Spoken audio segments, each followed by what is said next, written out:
Hello दोस्तों hello दोस्तों, welcome back to my YouTube channel R N education point में आपका स्वागत है। आज मैं आपको आपकी स्क्रीन के सामने दिखाई दे रहा होगा कक्षा 10th का जो मैथ है वो आज आपके बीच लेकर आ गया हूँ। तो आज मैं आपको थोड़ा ध्यान दिला देता हूँ। प्रश्नावली 2.2 तक हम लेकर पहुंच चुके हैं।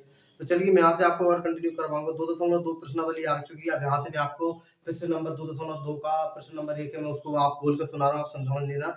लिखा है निम्न द्विघात बहुपदों को शून्य ज्ञात करना है, यानी जो बहुपद दिया है उसके हमें शून्य ज्ञात करना है। ज्ञात कीजिए और शून्यकों के गुणांकों के बीच की सत्यता की जांच करना है। हमें उनकी सत्यता की जांच करना है। तो पहले तो गुणनखंड करना सीखना है। गुणनखंड करने के बाद उन्हें हमें सत्यता की जांच भी करेंगे। तो ये वीडियो बेहद इंपॉर्टेंट होने वाला है, जो पेपर में आपको 100% कम से कम 4 नंबर का प्रश्न आता ही आता है, बिल्कुल 100% गारंटी के साथ। तो वीडियो के अंत तक जरूर बने रहे। चैनल पर नया आए हो तो सब्सक्राइब कर सकते हो। चलिए डायरेक्ट टॉपिक क्यों ले चलता हूँ, ध्यान से समझना। देखिए एक्स स्क्वायर माइनस 2x बराबर माइनस 8 दिया है, इसके हमें पहले शून्य ज्ञात करना है। तो देखिए शून्य ज्ञात कैसे करेंगे वो आपको देखते चलना है। देखिए शून्य ज्ञात इस प्रकार करेंगे, आपको ध्यान से देखना है। जैसे एक्स स्क्वायर माइनस 2x हमें गुणा करना है। हमें ऐसी दो संख्या सोचना है जिनका गुणा करें आपस में तो 8 हो जाए, और उन्हें जोड़े अथवा उन्हें घटाएं तो 2 हो जाए। मतलब ऐसी दो संख्या सोचिए जिनका हम आपस में गुणा करें तो 8 हो जाए, या उसे जोड़ें या फिर उन्हें घटाएं तो हमारे कितने हो जाए, 2 बचे। देखिए तो ये संख्या है कौन सी, 4 और 2। अगर 4 और 2 को गुणा करते हैं तो हमें 8 प्राप्त होता है, और 4 में से अगर 2 चला जाता है तो हमें 2 प्राप्त होता है। आई होप मैंने आपको जो समझाया है वो समझ में आ रहा होगा। मैं आपको क्या समझाने का प्रयास कर रहा हूँ, ठीक है। तो दो संख्या भी होंगी, ठीक है। तो 4 और 2 हो जाएंगी। कितनी हो जाएंगी, 4 और 2। अब देखिए 4 और 2 हो जाएंगी, तो देखिए ध्यान से 4 और 2। अब चिन्ह हिसाब से कर लेते हैं कि चिन्ह का हिसाब से होंगे, क्योंकि चिन्ह गुणा गुणा करें तो इन दोनों को गुणा करें तो माइनस की 8 होना चाहिए, मतलब माइनस के 4 आना चाहिए, और जी प्लस की 2 होना चाहिए। तो माइनस प्लस माइनस हो जाता है, 4 दूनी 8 हो जाएगा, और 4 में से 2 जाएगा तो जिस बड़ी संख्या उसी का निशान आएगा, मतलब माइनस की 2 आएगी। मतलब माइनस के 4 रखेंगे, प्लस के 2 रखेंगे। देख लीजिए यहाँ पर, ध्यान से देखते चलिए वन बाय वन स्टेप। तो हम इस यहाँ पर खंड कर रहे हैं। तो देखिए खंड करने से पहले कोई स्टेप लिखना तो नहीं पड़ता है, तो इसमें मैं आपको वन बाय वन स्टेप समझाते चल रहा हूँ, आप समझते चलिएगा, ठीक है। तो इसके गुणनखंड यहाँ पर लिख लेंगे एक्स स्क्वायर माइनस, ये लिख देंगे हम 4x, और माइनस प्लस के हमें लिख देंगे 2x, इसकी जगह ये दोनों अंक लिख दिए, और माइनस के 8। इसके बाद इन स्टॉप में क्लोज कर लेते हैं। देखिए इस प्रकार 4x, और इसी ब्रैकेट में क्लोज जाएंगे, और ये भी ब्रैकेट में क्लोज हो जाएंगे। अब देखिए ध्यान से, अब हमें से कॉमन लेना है। कॉमन संख्या वो आती है जिसमें दोनों में बराबर सेम हो। अब बराबर में देखिए इसमें सेम और इसमें सेम क्या है, x और x सेम है, तो इसमें हम x कॉमन ले लेंगे। तो x जैसे हम कॉमन लेंगे तो अंदर क्या बचेगा, अंदर इसमें से 2x है तो एक चला गया, तो अंदर एक x बचा, और माइनस के 4x था बाहर, तो माइनस के बचे ओनली 4। इस प्रकार ये स्टेप है वो हमारा क्लोज हो जाएगा। इसके बाद प्लस, इसमें देखिए 2, इसमें 2 का भाग चला जाएगा तो 2 कॉमन आ जाएगा। 2 इसमें से हम कॉमन ले लेते हैं, तो 2 कॉमन लेंगे तो यहाँ पर हमारा x बच जाएगा, और माइनस, और जैसे 2 को हम इसमें 4 में भाग दे 8 में भाग देंगे, 2 चौको कितना हो जाएगा, 8 हो जाएगा। देखिए x माइनस 4 और x माइनस 4 दोनों सेम बने हैं, इसका मतलब हम जो गुणनखंड कर रहे हैं वो एकदम सही है।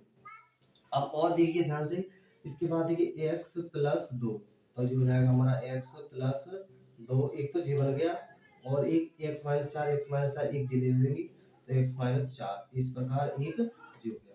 इस प्रकार हमारे जो दो स्टेप हैं वो हमारे सामने आ गए हैं। अब देखिए ध्यान से, ax प्लस 2 इक्वल टू 0, तो 2 तक जाएगा, तो x बराबर माइनस के, तो एक तो जी बन गया, और एक बनेगा क्या, x माइनस के 4 इक्वल टू 0, x बराबर 4 हो जाएगा, तो एक जी बन गया। तो जो x की मान आए वो कितनी आए, वो x की मान आए वो क्या आए, वो आए हमारे माइनस के 2 और 4, ठीक है। तो इसी को हम क्या बोल सकते हैं, इस प्रकार ध्यान लिख दीजिए। इस प्रकार मैं आपको एक स्टेप लिख रहा हूँ, आपको स्क्रीन के सामने दिखाई दे रहा होगा, यहाँ पे लिखेंगे इस प्रकार आता है शून्य। इनको क्या बोलेंगे, शून्य। शून्य क्या है, शून्य क्या है, माइनस के 2 और 4। अब शून्य आ गए हैं तो हमें क्या करना है, इनकी सत्यता की जांच करना है। तो चलिए मैं आपको सत्यता की जांच करना सिखाता हूँ। तो देखिए सत्यता की जांच किस प्रकार करेंगे वो आपको इस वीडियो के अंत तक आप जरूर बने रहें, आपको सीखने को जरूर मिलेगा। सत्यता की जांच किस प्रकार करेंगे, यहाँ पर लिखेंगे शून्यकों की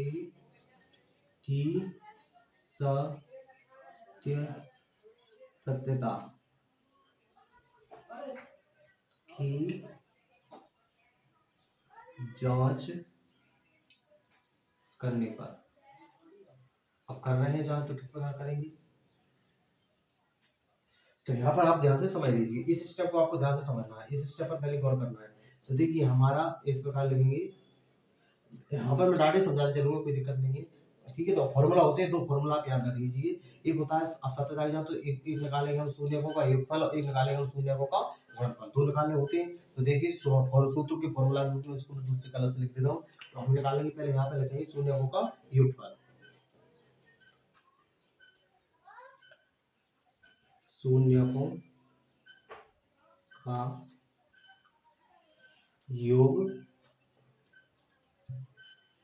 योगफल। देखिए शून्यकों का योगफल बराबर क्या होता है, तो शून्यकों का योगफल बराबर होता है हमारा माइनस एक्स का गुणांक, एक्स का गुणांक और बटे में हो जाता है एक्स स्क्वायर का गुणांक। आई होप जो मैं आपको समझा रहा हूँ वो समझ में आपको वन बाय वन स्टेप समझ में आता रहा होगा। चलिए रखते हैं, ध्यान से समझते चलना, ठीक है। जो हो गया हमारा फॉर्मूला, अब फॉर्मूला में ध्यान से रखते चलते हैं वन बाय वन स्टेप। देखिए शून्यकों का योगफल, शून्य क्या दिए है 4 और 2, इनका करना है योग, योग का मतलब होता है जोड़ना, तो -4 + 2। देखिए -2 तो हमारे पास है, लेकिन करना क्या है योगफल, तो योग मतलब होता है जोड़ना, +4 हो जाएगा इस प्रकार और बराबर, ठीक है। इसको हम सीधे लिख लेते हैं इस प्रकार, -2 + 4।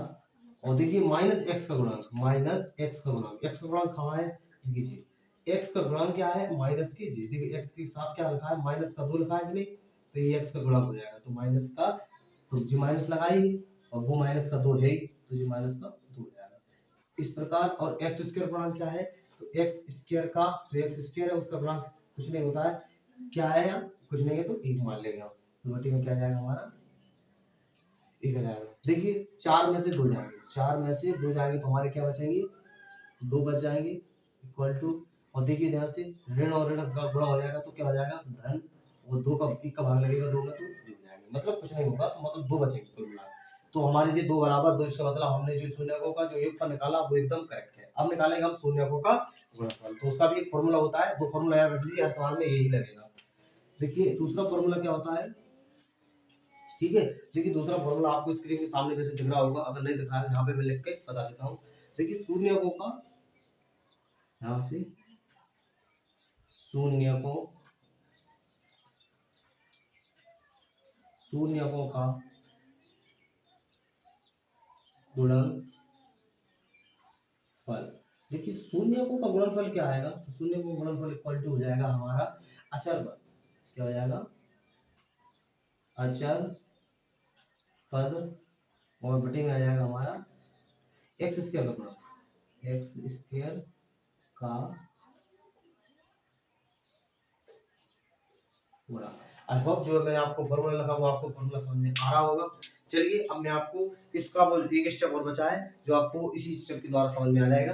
देखिए शून्य को क्या करना है, गुणा करना है, मतलब इन दोनों का क्या करना है, गुणा करना है। ये हो जाएगा माइनस का 2, इसके बाद हो जाएगा गुणा, गुणा आ जाएगा आपका, ये हो जाएगा आपका 4, ठीक है, गुणा में 4 आ जाएगा, और इक्वल टू लिख देंगे अचर पद। अचर पद इसमें क्या है, अचर पद क्या है, तो देखिए अचर पद का मतलब होता है जिसमें कोई पद ना हो।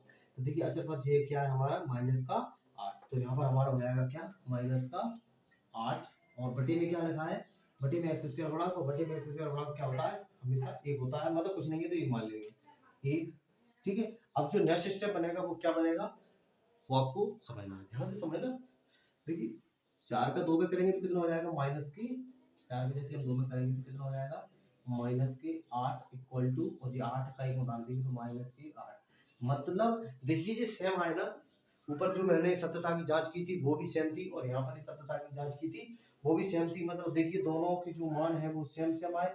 तो हम लास्ट में जो शब्द है वो लास्ट में एक शब्द लिख देंगे, वो शब्द क्या लगेंगे वो ध्यान से देखना, दोनों की स्थितियां ध्यान रख देंगे, दोनों की स्थितियां, दोनों की जो स्थितियां आई हैं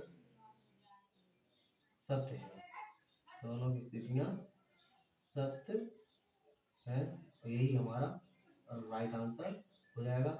आई होप जो मैंने आपको इस वीडियो के अंतर्गत सिखाने का प्रयास किया है वो आपको समझ में आ गया होगा, ऐसी मैं आपसे आशा कर सकता हूँ। देखिए दोस्तों, वीडियो बनाने में थोड़ा लंबा समय लग गया होगा समय आपको, तो इस वीडियो के अंतर्गत आपको जो वीडियो मैंने समझाया वो समझ में आ चुका होगा। इसी प्रकार के वीडियो के अंतर्गत आपको और अच्छे अच्छे सवाल लेकर आऊंगा नेक्स्ट वीडियो में, और ऐसे ही आपको एग्जाम में सवाल पूछने को मिलते हैं, तो इस प्रकार आप पूरी विधिवत से स्टेप बाय स्टेप लिखते चलिए। और चलिए मिलते हैं नेक्स्ट वीडियो में, तब तक के लिए धन्यवाद।